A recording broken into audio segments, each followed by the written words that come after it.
Eh bien bonjour à tous les amis, supporters, supportrices parisiens, amoureux du football, supporters de notre club, bienvenue à vous les amis, je voudrais faire une petite vidéo, hein, pour encore une fois, alors oui on va me dire je fais une fixette sur Cavani, mais c'est l'actualité, hein, c'est l'actualité, donc c'est normal que je parle beaucoup de lui, puisqu'en ce moment c'est l'actualité. Et je suis très déçu, alors encore une fois je ferai jamais partie de ces gens qui insultent Cavani, t'as vu, c'est le meilleur buteur historique de notre club, j'aime le club, donc je vais pas insulter un mec qui a marqué 200 buts au club, t'as vu.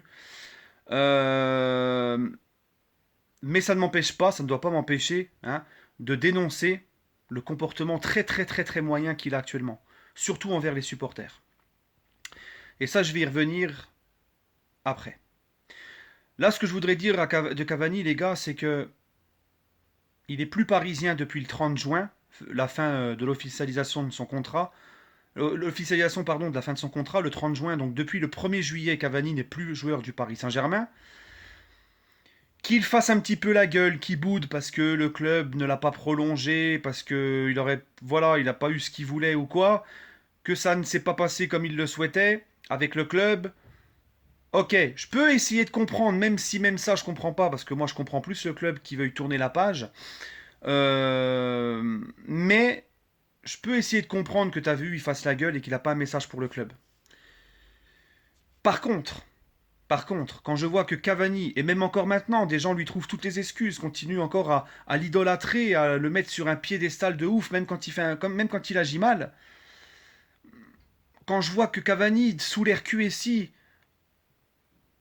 a été l'un des joueurs, même pour moi, le joueur le plus aimé et ovationné par les supporters parisiens, hein, même quand il était blessé, qu'il ne jouait pas, t'avais sa chanson au Parc des Princes par le collectif Ultra.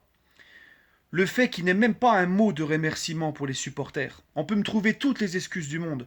Pour moi, c'est inadmissible pour moi. C'est inadmissible. Et son statut de meilleur buteur historique du club, de mec qui a mouillé le maillot et tout, et encore une fois, il a été payé grassement pour le club pour ça. Il n'a pas fait ça bénévolement. D'accord. Eh ben, ça lui donne pas le droit d'agir ainsi. Quand tu vois tous les supporters ce qu'ils lui ont donné, ce qu'ils ont fait pour lui, même pas un mot de remerciement. Même Édouard Philippe, les gars. Édouard Philippe qui a pris des sauts de merde par le peuple, qui s'est fait insulter pendant des semaines et des semaines et des mois. Même lui a réussi à tweeter merci, hein, pour son départ. Chose que Cavani n'a jamais fait. Après tous les messages que les supporters parisiens, qui eux, contrairement au peuple avec Édouard Philippe, ont adulé Cavani tout le temps. Cavani n'a même pas réussi, ne serait-ce qu'à marquer un petit merci. Merci aux supporters, merci pour tout, merci pour ces moments, vous resterez dans mon cœur. Ça coûte quoi, hein? Cavani ne fait que de faire des stories où il marque des messages et tout, mais pas un mot pour les supporters. Encore pire que ça, il a fait un message où il a marqué libre. Ça veut dire quoi ça? Libre. Je suis déçu. Déçu, déçu, déçu. Et vous savez, c'est pas un manque de respect de le critiquer. Là, les gens disent que je suis un haineux, les gens disent que je le critique, que je le respecte pas. Comme je vous l'ai dit, les gars, son statut de meilleur buteur de l'histoire du club, etc., ne doit pas lui donner l'immunité, ne doit pas faire en sorte qu'on doit tout passer et dire que tout ce qu'il fait est bien. Quand il fait n'importe quoi, quand il manque de respect et qu'il ne rend pas aux supporters le respect qu'ils ont fait pour lui, qu'ils ont pour lui, eh ben faut le dire aussi. D'accord. Neymar, je l'ai pourri, malgré tout le talent qu'il a, malgré tout ce qu'il a porté en bien à la Ligue 1 et au club au niveau marketing, etc. Les buts qu'il a déjà marqués avec le PSG, etc. Mbappé, pareil, tout ce qu'il a fait déjà avec le PSG, je me suis, quand il a fait le con, je l'ai dit aussi. Bah Cavani, c'est pareil. Oui, t'es le meilleur buteur historique du club, oui, ceci, mais tu fais le con, je dénonce. Parce que là, le comportement de Cavani envers les supporters, pour moi, c'est dégueulasse. Même pas un petit merci, tu sais, ne serait-ce que merci, comme Édouard Philippe. Rien. T'as vu? Et malgré ça, t'as des gens qui continuent à dire t'es un haineux, tu fais que de le critiquer. C'est un truc de dingue. C'est un truc de dingue. C'est un truc de dingue parce que c'est encore une fois, si c'est Cavani, si c'est Mbappé ou Neymar qui fait ça, là vous allez les pourrir. Et ces mêmes personnes qui me disent ça, qui me reprochent ça, ce sont les mêmes personnes qui, quand je critiquais Neymar, me disaient t'as raison, un joueur n'est pas au-dessus du club, t'as raison, il fait le con, faut le dénoncer. Hypocrisie. Hypocrisie. Hein? Hypocrite que vous êtes. Mais bon, voilà, c'est comme ça, quand tu donnes plus d'amour à un joueur qu'au club, c'est comme ça. Quand tu t'attaches plus à un joueur qu'au club, c'est comme ça. Moi là, je défends surtout les supporters, parce que tout l'amour qu'ils ont donné, tous les messages qu'ils ont fait le 1er juillet pour lui, et qu'on ne me dise pas qu'il n'avait pas vu les messages, sur Twitter, sur Instagram, tous les messages que j'ai vus de lui, où il est identifié, tu vois, tu peux identifier les gens sur... il les a vus les messages, arrêtez les gars, arrêtez les excuses. Il les a vus les messages. Ça lui coûte rien de dire merci pour tout, machin. Rien les gars. Rien. Aucune communication pour les supporters envers les supporters depuis le confinement, depuis qu'on sait qu'il va pas finir la saison et depuis qu'on sait qu'il est plus sous contrat, qu'il a reçu des ovations. Hein, ben ça c'est dégueulasse. Et ça c'est indéfendable.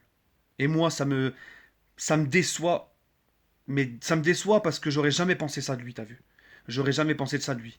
C'est pareil, les gens qui disent que je retourne ma veste. Ouais, j'ai beaucoup défendu Cavani, mais moi, j'aurais jamais pensé ça de lui. Par contre, moi, à défaut de vous, j'ai pas honte de dire quand il fait le con. J'ai pas honte de dire que je me suis trompé sur lui, enfin que j'aurais jamais pensé ça de lui, et j'ai pas honte de le critiquer quand il fait n'importe quoi. Je suis pas comme vous à continuer à lui trouver des circonstances atténuantes et à lui trouver à chaque fois des excuses et pas vouloir ouvrir les yeux, t'as vu? Parce que là, son comportement des derniers jours, des dernières semaines, c'est inadmissible à Edinson Cavani. Et je suis très déçu. Et le problème des gens, encore une fois, c'est que dès que tu fais une publication qui ne met pas en valeur Cavani, qui fait que Cavani ne... Tu vois que si, quand tu fais une publication ou une vidéo où tu critiques Cavani sur une critique constructive, ou que tu vas pas dire que c'est le meilleur, que ceci, que cela, tout de suite t'es un haineux, t'es un irrespectueux. Hein? Non, ça s'appelle l'objectivité. Il a un comportement pas très bon en ce moment, surtout vis-à-vis des supporters, je le dis. Ibrahimovic, parce que hier j'en ai pris plein la gueule pour ma publication, vous savez, que j'ai fait hier écrite, il y a encore, où c'est Beansport qui a fait une publication écrite en mettant les comparaisons du ratio match et but entre Cavani et Ibrahimovic pour faire une comparaison des deux. J'ai tout simplement dit que Ibrahimovic était plus fort, plus complet que Cavani, que Ibrahimovic était un vrai leader d'équipe. Mais ça, c'est être objectif. Ce n'est pas être un haineux envers Cavani. Mais quand j'ai dit ça, t'insultes Cavani, t'es un haineux envers Cavani. Il faut que je dise quoi pour vous faire plaisir? Il faut que j'aille faire le contraire de ce que je pense? Que je dise que Ibrahimovic était inférieur à Cavani? Non, les gars, je suis désolé. Non, non, non. Je le dis, je le répète, Ibrahimovic aurait eu 301 matchs comme Cavani. Oui, il aurait mis beaucoup plus de buts que Cavani. En 180 matchs, Ibrahimovic il a mis 156 buts. Cavani 200 en 301 matchs. Voilà, c'est tout. D'accord? Donc, alors on va... Et c'est pareil, j'ai expliqué, parce que beaucoup me disaient l'argument, qui n'est pas un mauvais argument, de me dire, ouais, mais t'as vu, Cavani aussi, il jouait souvent sur le côté. Ouais. Mais quand Cavani jouait sur le côté avec jouait sur le côté sous Ibrahimovic, rappelez-vous que Cavani repiquait souvent dans l'axe. Rappelez-vous qu'à cette époque-là, il vendangeait énormément d'occasions. Et qu'à cette époque-là, vous, là, ceux qui l'idolâtraient aveuglément, qui continuent à me traiter d'haineux quand je le critique et tout, à cette époque-là, vous étiez les premiers à l'insulter, à vouloir qu'il dégage du club. En disant, il vendange, il nous pourrit et tout. Eh ouais, les gars. Eh ouais. Tu vois. Enfin bref, tout ça pour vous dire que moi j'ai pas de haine envers Cavani. Je critique juste son comportement et je vous dis qu'il me déçoit énormément. C'est tout simplement. Et c'est une objectivité de dire ça. Alors peut-être qu'il va faire aujourd'hui une publication pour les supporters, pour les remercier, mais c'était pas aujourd'hui ni demain qu'on veut voir ça. C'était au moment où ils étaient là le 1er juillet, parce que là il en prend plein la tronche, et je peux vous garantir que ça va venir à ses oreilles, il va le voir. Alors forcément il va s'empresser de faire un message pour les supporters. Mais si t'as vraiment l'amour pour les supporters, le 1er juillet, t'aurais répondu, t'aurais fait un petit merci pour tout, je vous oublierai pas et tout. Rien du tout. Et moi ça me déçoit énormément. Après ceux qui veulent pas comprendre ça, c'est votre problème, mais ne m'insultez pas. Car encore une fois, je vous l'ai dit, je vous le redis, vous serez bloqué, parce que moi j'ai plus le temps. Je préfère perdre la moitié de mes abonnés, avoir la moitié de ce que j'ai actuellement d'abonnés, mais avec des gens respectueux, des gens qui me respectent, et qui aiment le club avant tout. Voilà. Sur ce les amis, prenez soin de vous, et allez Paris. Et ce soir, je refais une petite vidéo. Je voudrais parler d'un autre sujet par rapport au nouveau directeur de marketing de l'OM qui est supporter du PSG. Mais c'est pas pour critiquer l'OM ou pour me payer la gueule des supporters de l'OM. C'est pour faire une conclusion. Vous allez voir, ça sera hyper intéressant. Prenez soin de vous et allez Paris.